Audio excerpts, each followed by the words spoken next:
वो घटना सच था या उनके आंखों का कोई वहम। इसी तरह के वीडियो देखने के लिए लाइक सब्सक्राइब कैरन क्रेजी छोटू ब्लॉग को।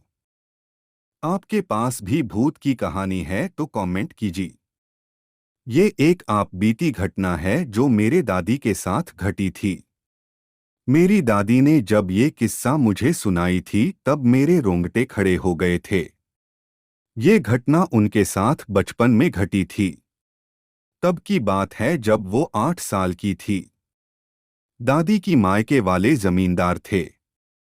दादी की दादाजी मांस मछली खाने की शौकीन थे और वो रात के वक्त दारू पीते थे तो उसके साथ चखने में मछली खाते थे।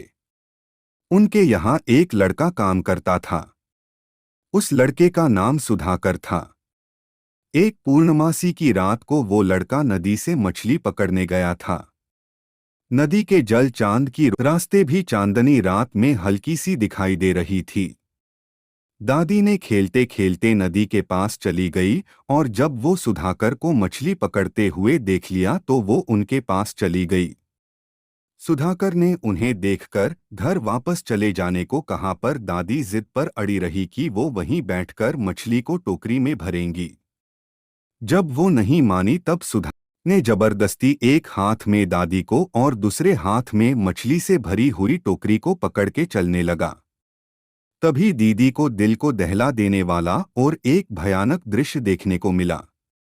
अभी भी ये बात बोलते वक्त मुझे डर लग रहा है।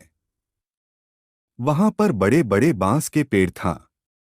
वो बांस के पेड़ सब एकदम से अचानक एक साथ नीचे सो गए और धड़ाम से बारिश के बूंदों की तरह रेत बरसने लगे ऊपर से। फिर एक साया उनके पीछा करते हुए आ रहा था थोड़े दूर तक। एक अजीब सी चीखने की आवाज सुनाई दे रही थी। सुधाकर कुछ बड़बड़ा रहा था, शायद हनुमान चालीसा बोल रहा था। उसने टोकरी से कुछ मछली वहां फेंक दिया। तभी कुछ क्षण के बाद वो पेड़ फिर से ऊपर उठ गए और वो आवाज और सुनाई नहीं दी। सब कुछ पहले जैसा हो गया। उस जगह पे नदी के कुछ ही दूरी पर श्मशान घाट था।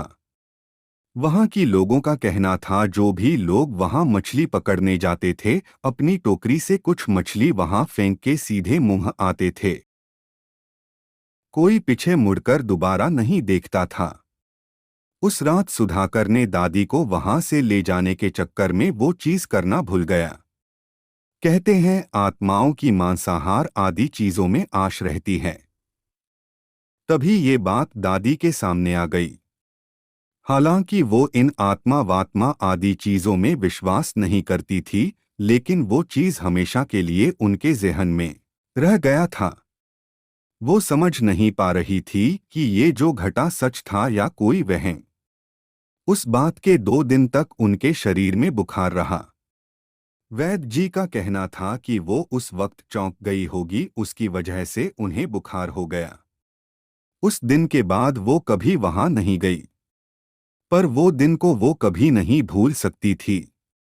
वही प्रश्न उनके दिमाग में घूम रहा था।